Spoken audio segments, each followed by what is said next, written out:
This is my client Ellen, and today is her wedding day. Ellen requested angel makeup, which is one of my specialties, so I was really excited. First, I'm prepping her skin with some moisturizer, and I'm putting this on first so it can soak in while I'm working on her brows and her eyes. She had amazing eyebrows. I barely needed to do anything. I just put a little bit of the color medium brown from Anastasia Beverly Hills, and I just pressed in a little bit of that powder. I'm prepping her eyelids with the color Almond from Too Faced. This is the Born This Way concealer, and I'm putting that all the way from her lash line to up underneath her eyebrows. This is going to make sure that her eyeshadow stays on all day, and it's also really good to even out the top of the eye. I would always set this with some translucent powder. Here I'm using the Laura Mercier, and I am just going over top, fluffing a little bit on, just to make sure that there's no creasing. This is the larger Pillow Talk palette, and I'm using 2 of the lighter shades, and I am just putting that right into her crease. I'm taking a small fluffy brush, and I'm just going back and forth, kind of like a window washer. For the outer edges, I'm just building those out with a little bit of one of the darker colors in the palette. Of course, I have to put Liquid Kitten right on the center of her eye, about 1/3 of the way over. I'm just putting that on the back of my hand and just building that up really slowly. This is one of the key products I use when I'm doing angel makeup. I want a little pop on the lashes, so I'm using the Ardell Demi Wispies. While Ellen's eyelashes are drying, I'm going to mix up my foundation. So I'm taking NC13 and NC30 from MAC Studio Fix. Then I'm going to mix up her concealer. This is the color Vanilla, and then I'm using the color Swan. She has a really, really nice spray tan, so I am just mixing these 2 colors together, and it's going to make a really nice base. And of course, you always have to have waterproof mascara. I'm taking my foundation mixture and just putting that all around her face. I'm going to build her coverage, so I'm taking my 101 brush from BK Beauty, and I am just pushing that into her face. And then if I feel like I need a little bit more, I'll just dot some on with the 71 brush from Sephora.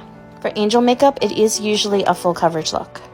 I always make sure that I bend right over and look up underneath the chin, go down the neck just a little bit, kind of feathering it down.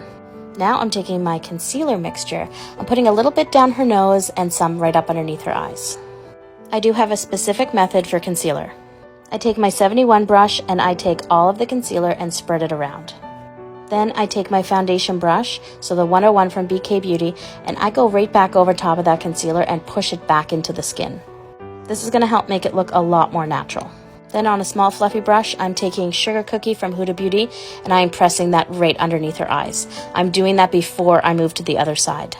It's important to choose a concealer that is not too light for your skin tone. A lot of people will see dark circles and they'll just immediately go to the lightest shade, but having something with a little bit of a warmer undertone, even an orange, will really help cancel out any darkness. If you put a really light color over dark circles, it's going to end up almost looking gray, which is not the look we're going for. There's nothing worse than doing your makeup and someone asking you if you're sick. So using anything that's a pinky undertone or really pale is going to give you more of a sickly look.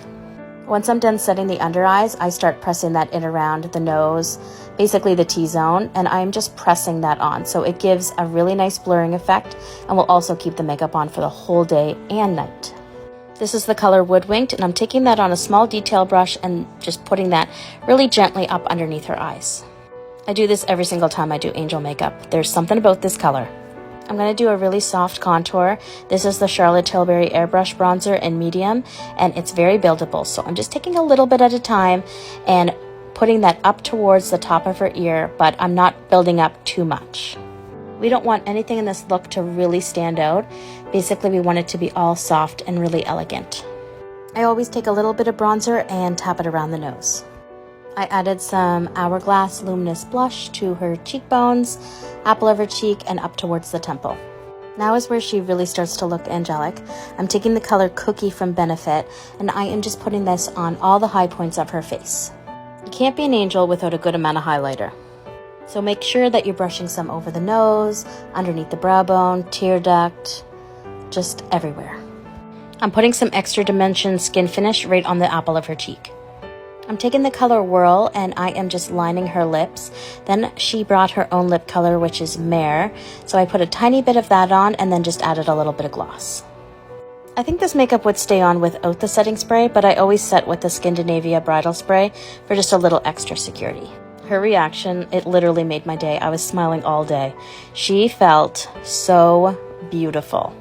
She looked in the mirror and she said, "This is how I've always wanted to look." And oh my God, I started tearing up. I just was so happy that she felt so good. So look down again. Do you always get lashes? And back up. And back up.